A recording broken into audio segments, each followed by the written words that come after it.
দর্শক, ঈদের ছুটিতে কক্সবাজারে দর্শনার্থীদের উপচে পড়া ভিড়ের খবর জানাতে আমাদের সাথে এই মুহূর্তে যুক্ত হচ্ছেন সহকর্মী তারেক হায়দার।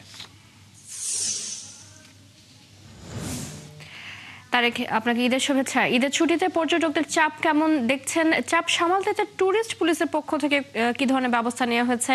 হোটেল মোটেলে বাড়তি ভাড়ার অভিযোগ পেয়েছেন কিনা সব মিলিয়ে জানাবেন। কক্সবাজারের 120 কিলোমিটার সমুদ্র সৈকতের বালিয়াড়ি থেকে জানাচ্ছি ঈদ মোবারক। সৈকতের বালিয়াড়িতে এখন উৎসব চলছে। সমুদ্র সৈকতের বালিয়াড়ি জুড়ে পর্যটক আর পর্যটক, বলা যায় যে প্রায় লক্ষাধিক পর্যটকের সমাগম ঘটেছে সকাল থেকে কক্সবাজার সমুদ্র সৈকতে। কেউ ঘোড়ায় চড়ছে, জেটস্কিতে চড়ছে, টিউবে একেবারে সমুদ্রের ঢেউর সাথে ঝুলছে, আমরা সেটি দেখতে পাচ্ছি। পর্যটকরা বিভিন্ন জায়গায় এখানে বিনোদন কেন্দ্র যেগুলো আছে ছোট ছোট, সেখানে ঘুরতে ঘুরতে তাদের প্রিয়জন বন্ধু বান্ধব নিয়ে তারা ঘুরে বেড়াচ্ছেন। পাশাপাশি যেটি বলছিলেন, অতিরিক্ত হোটেল কক্ষের ভাড়া কোনো অভিযোগ আছে না, এরকম কোনো অভিযোগ গতকাল থেকে আজকে পর্যন্ত পাওয়া যায়নি। তবে কক্সবাজার জেলা প্রশাসন, পর্যটন সেল, পাশাপাশি ট্যুরিস্ট পুলিশ তারা সবসময় সজাগ রয়েছে, তারা তৎপর রয়েছে। তারা বলছেন যে এরকম যদি কোনো অভিযোগ পায় তাহলে আইনগত ব্যবস্থা নেবে, পাশাপাশি তারা কঠোর অবস্থানে আছে।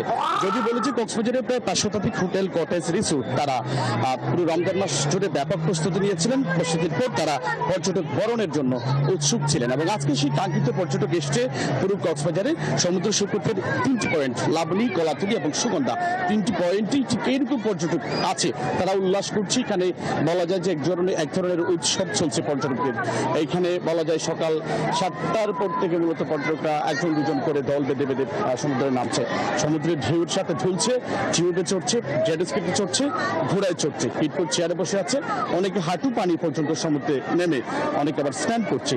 এই যে সমুদ্র, নীল জল, পাশাপাশি মিষ্টি রুট আছে কিছুটা, এই সবকিছু মিলে সমুদ্রে যে আবহ, যে উৎসব, এটি আসলে কক্সবাজারে যারা ঈদ উদযাপন করতে এসেছেন অথবা ঈদের ছুটিতে এসেছেন তাদের অন্যরকম প্রশান্তি যোগাচ্ছে। চৈতি, তারেক, ধন্যবাদ আপনাকে।